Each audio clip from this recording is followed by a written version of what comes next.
et tous, bienvenue dans ce nouveau numéro de Maxi-Test, votre magazine d'actualité automobile. Dans cette édition, nous allons essayer les modèles qui ont marqué l'actualité automobile du mois, des crossovers, des berlines, des hybrides premium et des supercars. Mais avant de vous en dire plus, découvrons ensemble le sommaire en images. Dans cette nouvelle édition de Maxi-Test, nous prendrons le volant de l'inédite Mercedes classe E. Nous essayerons le seul monospace hybride du marché, le BMW 225 XE.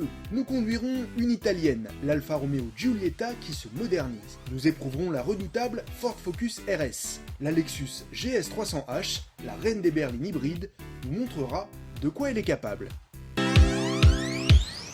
Mercedes dame le pion à ses rivales en présentant une nouvelle classe E qui va très loin en termes de technologies embarquées.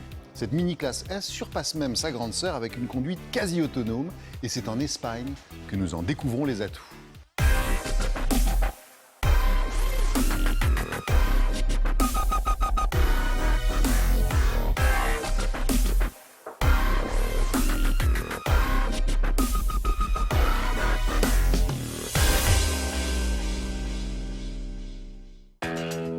On efface tout et on recommence.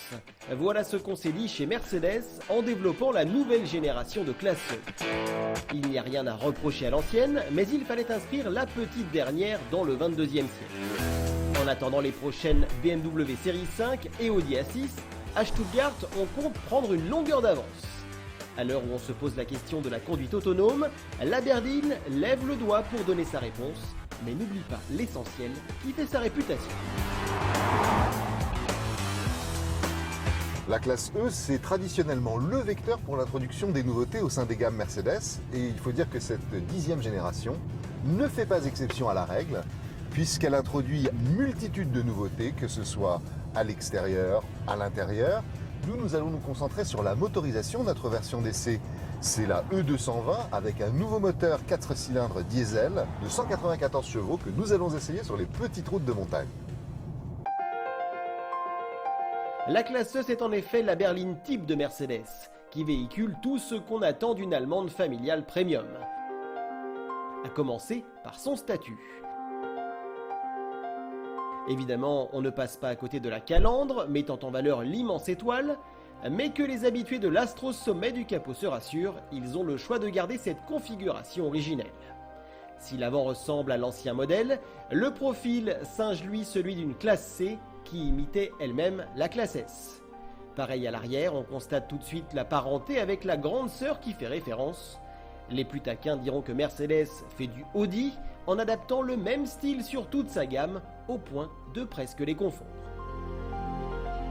À bord, bienvenue dans l'un des vaisseaux les plus luxueux de la galaxie. On s'installe dans une classe S avec une instrumentation composée de 2 immenses écrans. L'effet cockpit est saisissant une fois au volant. Quant à la console, elle s'inspire de la classe C. Les revêtements de qualité, associés au cuir sélectionné avec soin, nous plongent dans une ambiance particulièrement haut de gamme. Cette atmosphère de palace donne un coup de vieux à sa concurrence, qui a intérêt à rapidement réagir. On craque devant des détails, mais aussi face aux équipements dernier cri. On vous passe le GPS connecté, la sono d'enfer ou encore les sièges massants. Car le rêve ne s'arrête pas en roulant. Au contraire, la conduite semi-autonome, c'est tout simplement magique. On appuie sur un bouton et le drive control fait le reste. Quel que soit l'état du trafic, elle déroule dans sa voie et prend même les virages. Elle fait ses devoirs et apprend les limites de vitesse pour éviter la punition. Comme un conducteur de train, il faut régulièrement toucher le volant. Autrement, elle ralentit progressivement jusqu'à l'arrêt en activant les feux de détresse. Seulement si vous devenez subitement sourd et aveugle, car les alarmes visuelles et sonores suffisent à réveiller même un semi-comateux. J'avoue être tombé sous le charme de cette nouvelle classe E. Tout d'abord parce que c'est un véritable salon roulant, extrêmement confortable, parfaitement bien insonorisé. Et ce nouveau moteur s'avère également très séduisant puisqu'il est à la fois coupleux, très silencieux et surtout particulièrement frugal. Le châssis fait tout simplement oublier le voyage au bénéfice de ses passagers qui profitent du paysage qui défile sous leurs yeux sans secousse. Les clients des taxis et autres VTC vont l'adorer. Et pour ne rien gâcher, ils n'ont pas oublié l'agrément de conduite. Que les allergiques aux assistances électroniques se rassurent, on peut encore conduire la classe E comme une voiture. Ce qu'on fait avec plaisir sur les petites routes, avec des suspensions qui contiennent assez bien les mouvements de caisse et donc les estomacs des occupants. De ce point de vue, Mercedes élève encore son niveau de jeu par rapport à sa devancière. La boîte automatique à 9 rapports progresse encore et se fait particulièrement oublier. Vouloir prendre la main sur la sélection des rapports apparaît dès lors presque superflu.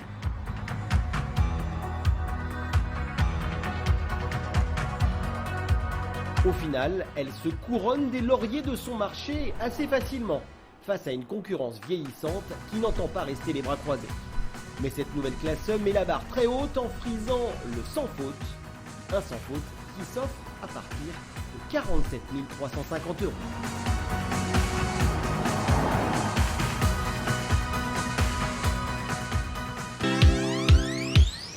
BMW promet un tour de force, satisfaire les besoins de la famille en respectant l'environnement sans exploser le bon de commande. Le monospace série 2 225e ou i à la motorisation hybride entend bien révolutionner un segment où le diesel règne en maître. On le met à l'épreuve sur les routes de la Charente-Limousine.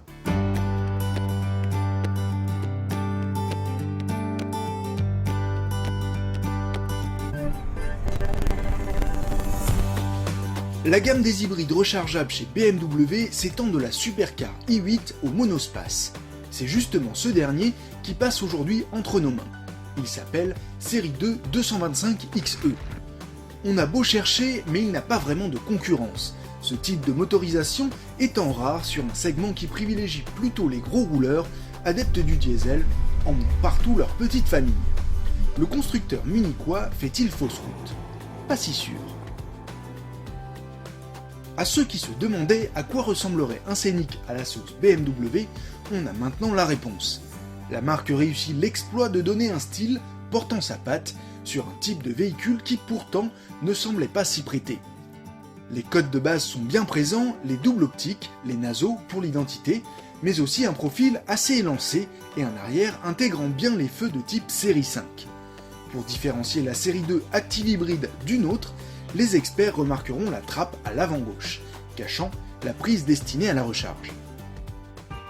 A l'intérieur, BMW ne joue pas la carte de l'écologie visuelle, ni badge bleu ou vert, ni vraiment d'indicateur d'économie de carburant. Seul un bouton e-drive pour forcer la marche électrique trahit la bimotorisation. Mais finalement, on s'installe dans un modèle parfaitement conventionnel, à la finition exemplaire. Probablement parmi les meilleurs de sa catégorie sur ce point. En termes de modularité, il faut composer avec un coffre qui autorise certes un plancher plat, mais qui voit tout de même sa capacité réduite à cause des cellules dans le coffre. Nous voilà au volant de la BMW 225xe. Alors le E, c'est parce que cette Active Tourer 225 est également une nouveauté de la gamme plug-in hybride BMW. Alors comment ça se passe? L'Active Tourer, c'est la première BMW qui est une traction. On en avait suffisamment parlé à l'époque. Il se trouve que l'hybridation se fait par un bloc électrique de 88 chevaux qui est situé à l'arrière et un bloc essence de 130 chevaux qui se trouve à l'avant, donc selon un système de traction. Et ce qui est intéressant dans cette hybridation, c'est qu'en fonction du mode que vous allez choisir, entre l'électrique, le thermique ou la combinaison des deux, vous allez vous retrouver en traction, en propulsion ou éventuellement en 4 roues motrices, ce qui justifie l'appellation X pour 225xe. Alors on va regarder tout de suite ce que ça donne sur la route.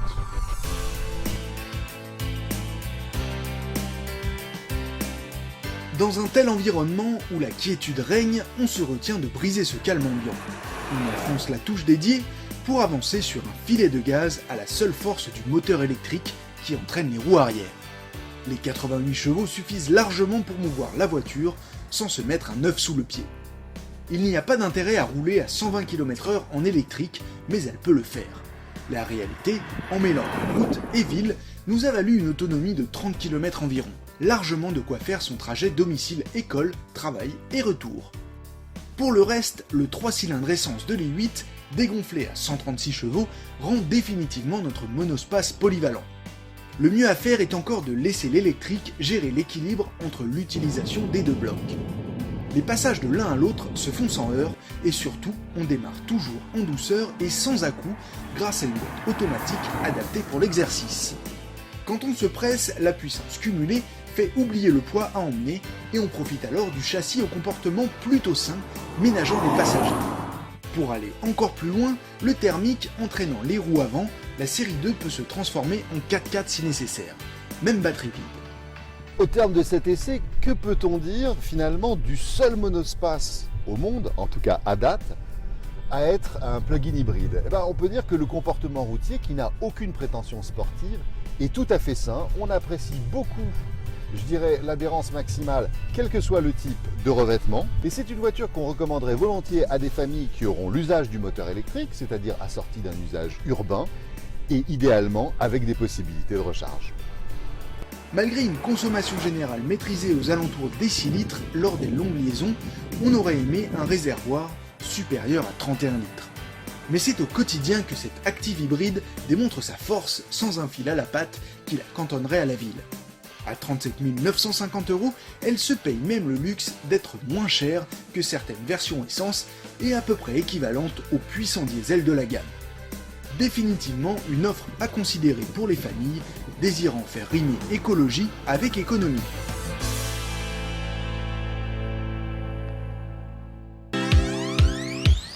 L'Alfa Romeo Giulietta s'offre un léger restylage auquel s'ajoute un nouveau bloc diesel, mais aussi de nouveaux équipements. De quoi la garder au goût du jour jusqu'à son renouvellement, direction le lac de Caume pour l'essayer.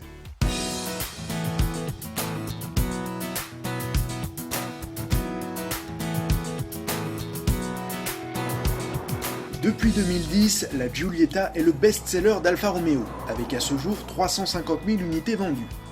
Et la France représente 10% de ce succès qui ne se dément pas. En attendant sa descendance en 2018, elle s'offre un restylage et une combinaison de dessous séduisant avec un diesel de 120 chevaux associé à une boîte automatique à double embrayage. Est-ce que le charme à l'italienne fonctionne toujours ?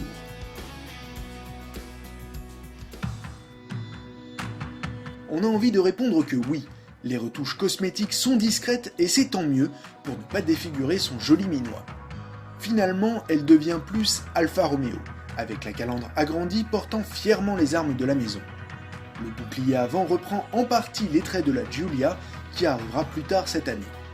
Le reste de la carrosserie ne bouge pas d'un pouce et c'est très bien comme ça. Elle continue d'avoir ce design sensuel qui la rend plus chaleureuse que ses strictes concurrentes.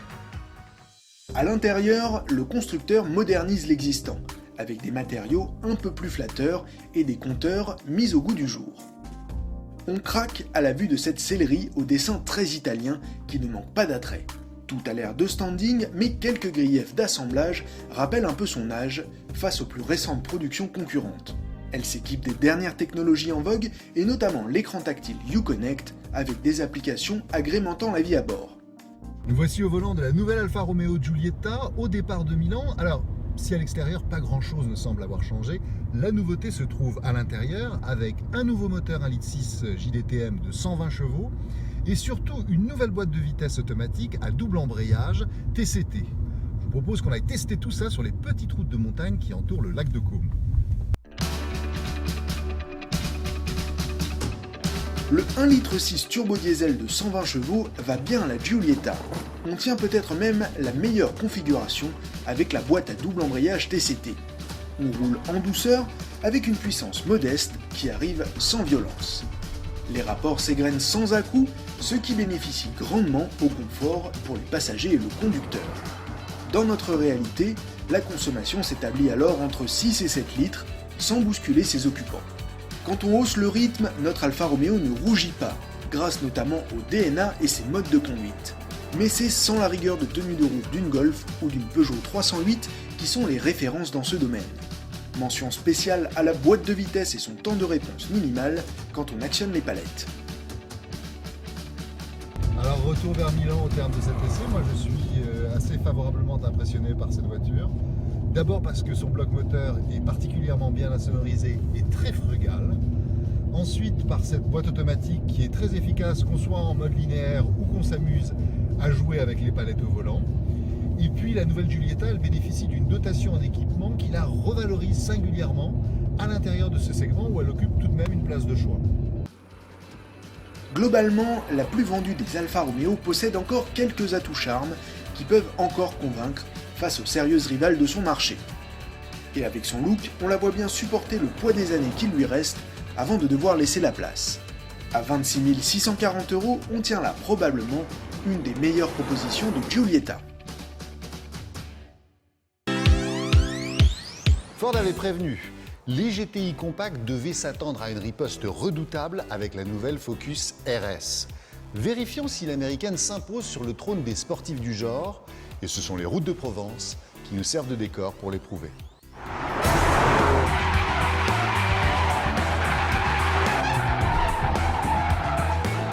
Dans le monde des GTI, la bataille fait rage. Et l'arrivée de la Focus RS ne va pas calmer la bataille. Quand on connaît la qualité des précédentes générations depuis 2002, on s'attend à tout, sauf un pétard mouillé. Cette fois-ci, elle compte bien faire taire la concurrence avec une version encore plus aboutie. Attention mesdames et messieurs, faites entrer la reine du bal. Disons-le tout de suite, elle s'habille d'une robe qui s'oppose à la discrétion de la plupart de ses compétitrices. De la sage face avant de la Focus classique, elle en reprend à peine le regard de ses feux acérés. Elle se pare d'un bouclier très agressif et élargi, aux ouvertures laissant présager le besoin d'air du moteur. Elle gonfle ses ailes comme pour montrer les muscles et voit ses grosses roues abriter des freins gigantesques. Son arrière-train, ce que vous verrez sans doute le plus souvent, singe celui d'une voiture de rallye. En témoignent les gros pots d'échappement, le diffuseur et l'aileron explicites. À bord, on s'installe dans une ST avec qui elle partage l'intérieur, dont elle reprend à peu près tous les éléments.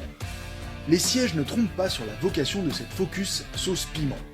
On pouvait s'attendre à une ambiance plus dépouillée, mais Ford ne l'a pas entendu ainsi. Il y a tous les équipements dont on peut avoir besoin, écran tactile, connexion internet, nombreuses aides à la conduite, il ne manque pas grand chose sur la liste. Mais place au sport. Une fois la clé tournée, on entre immédiatement dans le monde de la compétition. Le son à l'échappement a été travaillé, cela ne fait aucun doute. Le 4 cylindres 2,3 litres gavé par un gros turbo a du souffle à redon. Il s'agit en fait du même que celui de la Mustang. Ces 350 chevaux, on peut les compter à chaque instant. Et pour ceux qui ont peur de manquer de sensations, un surplus temporaire du couple s'assure d'effacer les obstacles. Sur tous les rapports, ce bloc joue les catapultes quand on le sollicite. Et comme une WRC, l'échappement crépite en décélération et valorise encore mieux son pilote. Même si la tendance est aux boîtes robotisées, Ford a fait le choix d'une mécanique de qualité qui autorise même les launch control. On adore. Sans même choisir le mode sport, elle se montre déjà d'emblée très efficace en virage. Mais une fois qu'on le sélectionne, on entre dans une dimension à part. Tout d'abord, la motricité renforcée par la transmission intégrale se montre imperturbable. Pied au plancher, la puissance passe toujours au sol. C'est impressionnant. On croit même conduire une propulsion, mais qui ne laisse pas de place à la dérive incontrôlée. En choisissant le programme circuit, le dynamisme se voit encore plus exacerbé avec un réglage d'amortissement plus extrême. Son train avant fait preuve d'une précision redoutable et le châssis d'un équilibre qui ravit sans doute même les pilotes aguerris. Et comme si ce monstre de performance ne pouvait pas se contenter de cela, un mode drift transforme les novices en rois de la glisse.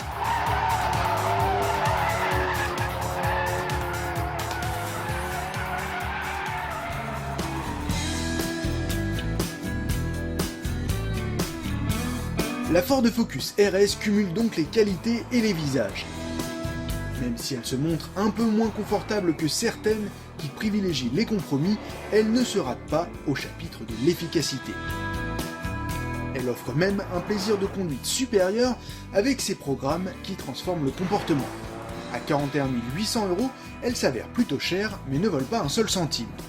dur pour qui en a les moyens de ne pas signer le bon de commande après l'avoir essayé.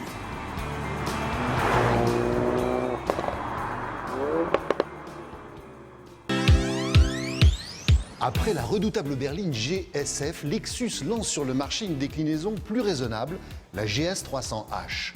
Prouve-t-elle sa valeur face aux indétrônables allemandes? La réponse en images dans la région du Luberon.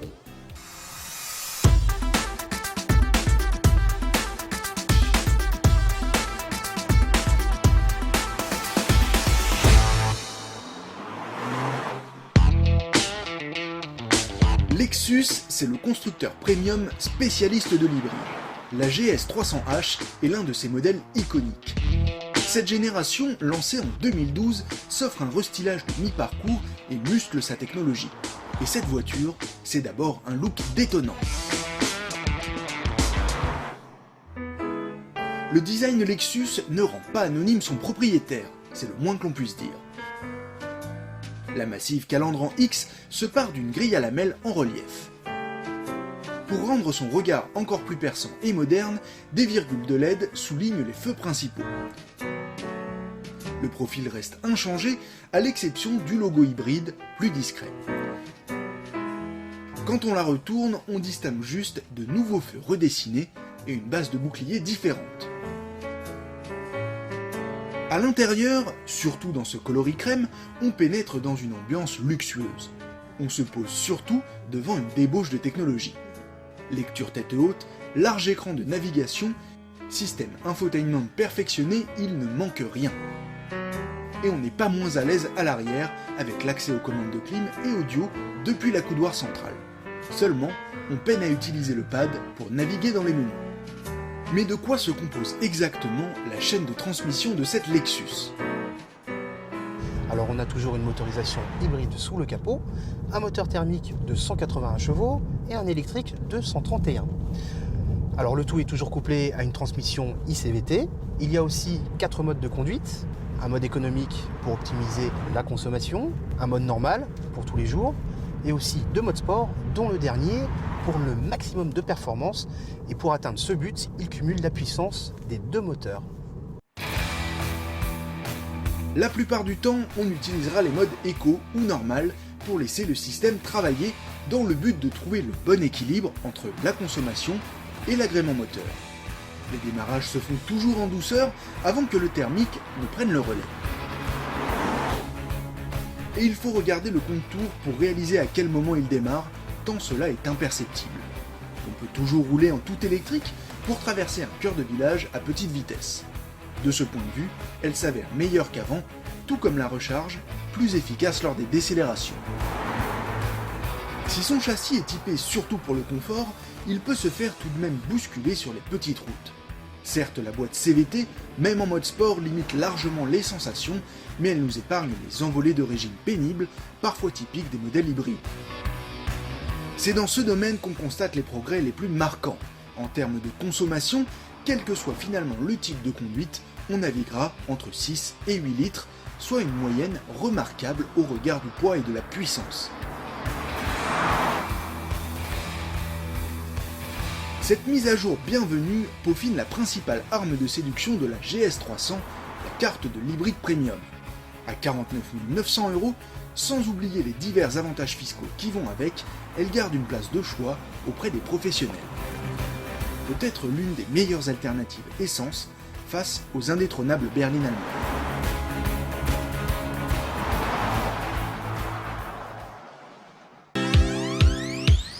Et bien voilà, cette émission touche désormais à sa fin. Nous quittons le Brandstore BMW, l'avenue Georges V et Paris pour vous donner rendez-vous le mois prochain dans Maxi Test et à bientôt sur l'antenne de Motors TV.